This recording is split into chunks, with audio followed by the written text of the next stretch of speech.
Alicante tiene tres cosas que en España son muy famosas. Son sus playas, son sus palmeras y es el Hercules campeón. That's how the local football team chants does. But there's a lot more to this place than that. I'm Edward-Olive, and this is Explode.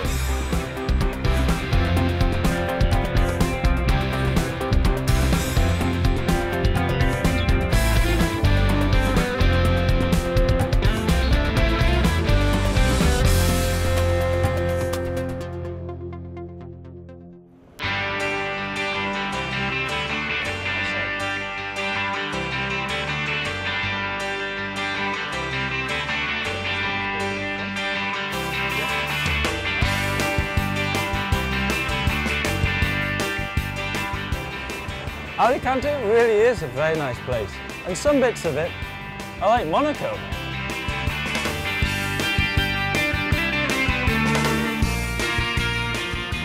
Alicante is also a starting point for Mediterranean cruises.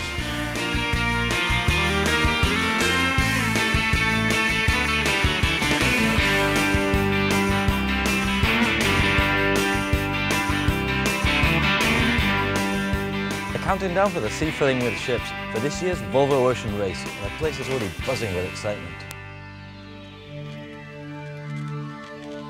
Adel Barco. Yes, thanks. The Volvo Ocean Race, together with the America's Cup, are the world's two most important sailing competitions. And the Volvo's traditionally British origin and British port start means that the race starting here in Alicante has been a big coup. Let's go and find out.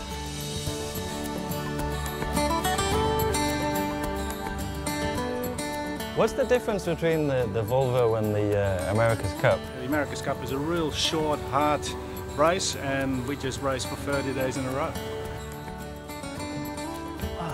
So you sleep down here then? It's a bit like a submarine. That's here where we sleep. Uh-huh. And then we use all the space underneath to put all our things, all our spares and our bags and our food all get stacked up. Is it comfortable? You get tired enough that you can sleep anyway. Comfortable or not. For example, where do you go from here? Here you go down to Cape Town. To Cape Town. That's about 25 days on the ocean. Non-stop? Non-stop. And you have food and everything on here? And the cooking is actually very simple. It's freeze-dried. You boil water and you pour it in and let it stand for 10 minutes and then you eat it. So all right, so it's like space travel. Yeah.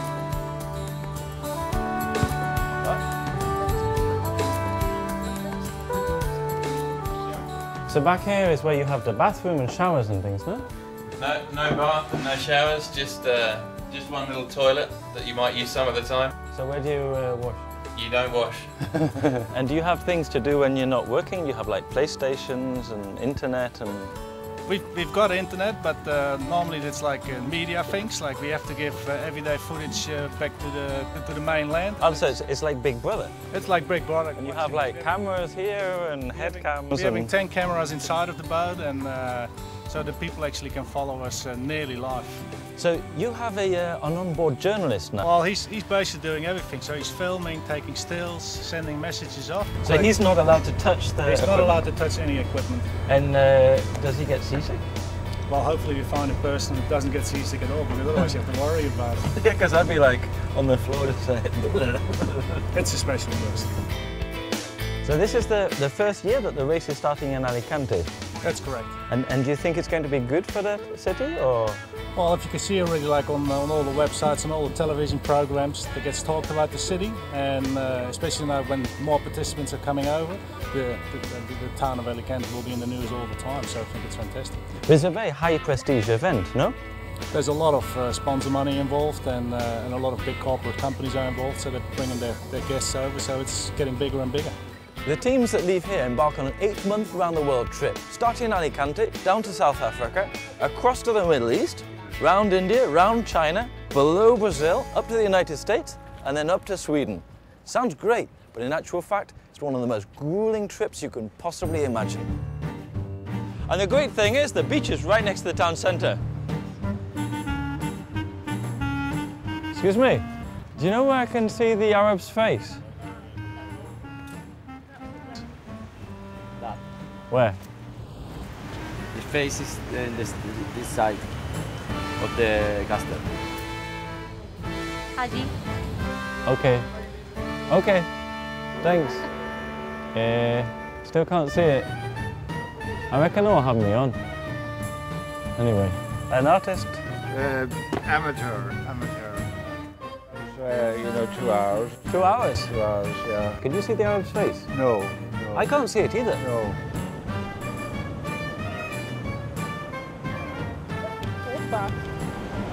Well, actually, you can see it from here. You see, if you look like halfway beneath the flag, you can see the nose, and then the mouth like this, and then there's a beard behind.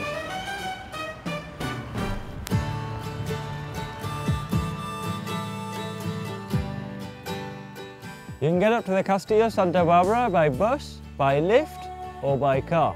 But if you're really tough, by bike.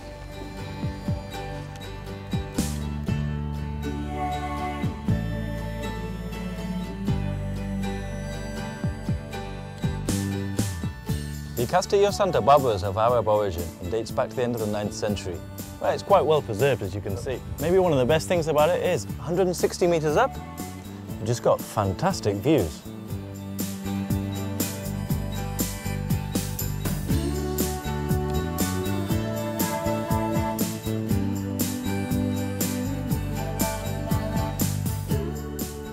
The castle has a long history full of legends, heroes and ghosts. And there's people who swear that they've heard screams and cries, and even people who say that they've felt an invisible hand touching them on their backs. But I think you need to come here at night. I'm not scared yet.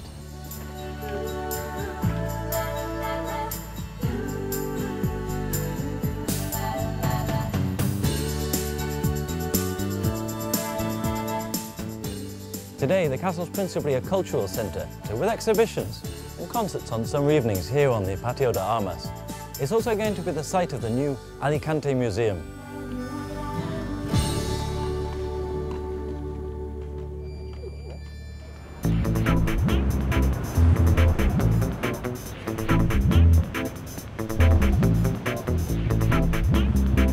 The large number of paraus you can see on the streets of Alicante is due to the strategic commercial position it's held for many centuries due to its maritime port.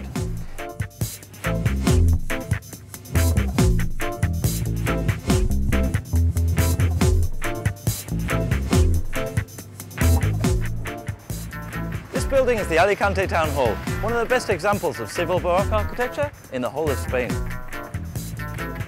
This is Terra, the point in Spain which serves as reference to measure the altitude above sea level for the whole of the country. But the strange thing about it is, if we look here, it actually says 3.407 meters above the level of the sea in Alicante.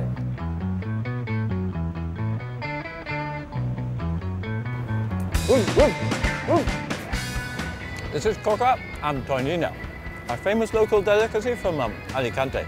Almost as famous as this, La Explanada, a half-kilometre long mosaic made up of over 6.5 million pieces. La Explanada is a typical place for the tourists to come and take photos of each other, you know, photo of your girlfriend. The only problem is, I'm here with my bike, so come on love, that's it, smile!